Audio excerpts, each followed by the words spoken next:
So let's start with looking at the elements, and the first sign we're going to look at, the first element, is going to be the fire element. And this is composed of Aries, Leo, and Sagittarius. Those are the three fire signs. Now, fire signs are characterized by a kind of burning or an enthusiasm. They're connected with a vision.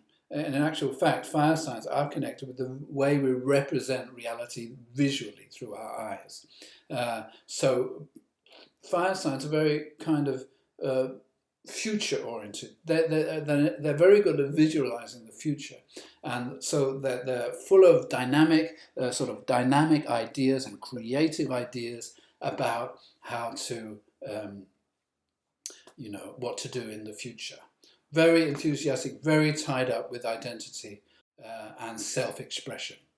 So Aries is like the initial spark of energy. Leo is the creative nurturing of that spark. And Sagittarius is the kind of spreading of the message.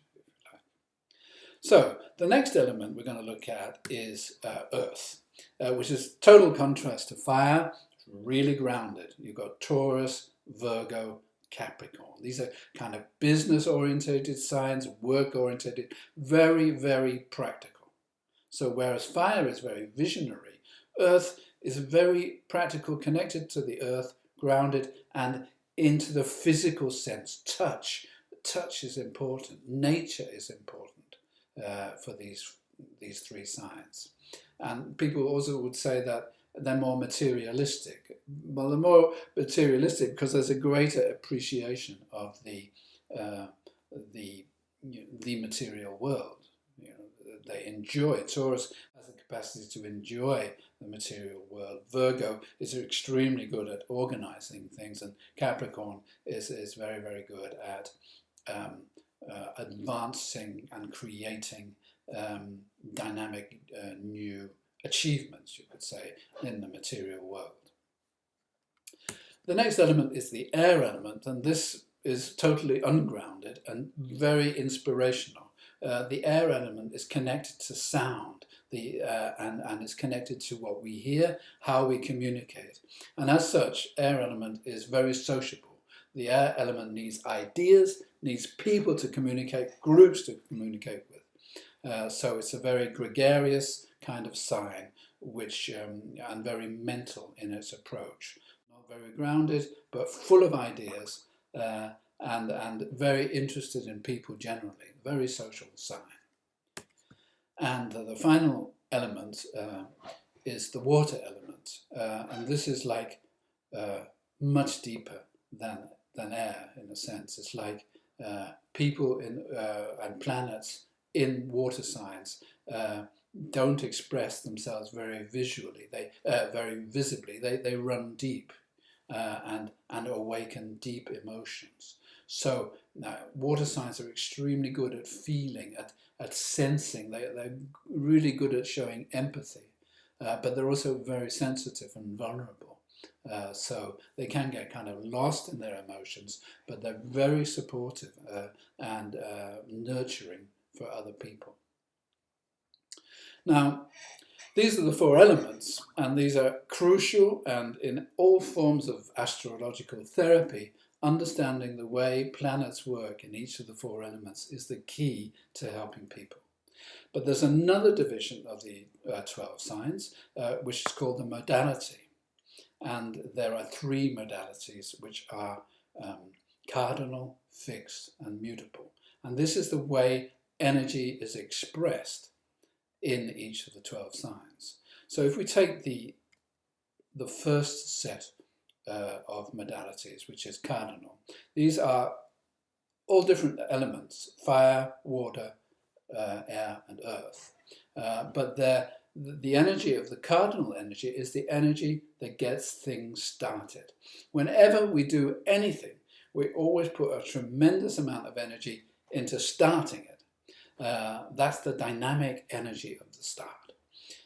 Later on, things settle down, and then finally the energy dissipates. But cardinal signs, Aries, Cancer, Libra and Capricorn, they really want to get things started. They're ambitious, they've got initiative, they're impatient. They're best used in situations where a new initiative needs to be taken. Fixed signs is the next thing. So if you imagine that you've got a spinning top, which you must start by pushing a plunger very vigorously. The vigorous pushing of the plunger is the cardinal energy. But once this top is spinning, it'll spin for ages, and it doesn't seem to, it stays in the same place. It's very, very stable, you could say. And that's how fixed signs are. Taurus, Leo, Scorpio, and Aquarius. Incredible amount of energy stored up in them, but they seem very calm on the outside. So if you touch a spinning top, it'll release a tremendous amount of energy. So the energy is locked in the fixed signs, and fixed signs are really good at maintaining whatever has been started by cardinal signs. So there's a kind of strong power. There's a tremendous amount of power in fixed signs, and they're very, very stable. Now, after a while, this spinning top loses energy, and then it starts wobbling and moving. And this is like very typical of the energy of the 4 mutable signs, which are Gemini, Virgo, Sagittarius, and Pisces. So mutable signs have to deal with transitional states, and they show flexibility. They're always willing, they're entertaining 2 different ideas, and sometimes also there's 2 different sides to these people. Like Gemini's got the good twin and the bad twin. Virgo's got the pure and the impure, etc. So these signs are very adaptable, but not very good at maintaining. They're always finding themselves in situations of change. Now, there's a final division of the 12 sun signs in masculine and feminine. You could call it masculine and feminine, you could call it positive and negative, you could call it active and passive. There's no kind of, obviously, it doesn't really relate to gender or anything. It's just an energy form. And Aries, Gemini, Leo, Libra, Sagittarius, and Aquarius, which is the air and fire signs, they've got this kind of masculine energy.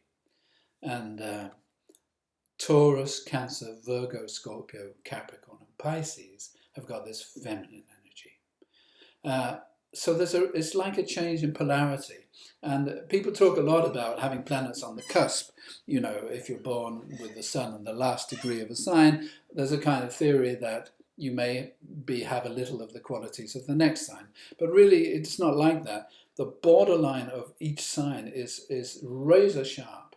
It's like going from America, USA, to Mexico. There's a border, and once you get from one country to the next, the whole atmosphere has changed. So there's very little sort of influence like being on the cusp. If you're born in the last moments or degree of Taurus, you're very Taurus, but kind of tired of it, you could say. Or if you're born in the first degree of Gemini, the next sign, you're like fresh and new, and you've forgotten all about Taurus. So it's not really so relevant to think about being on the cusp. Either a planet is in one sign or it's in the other.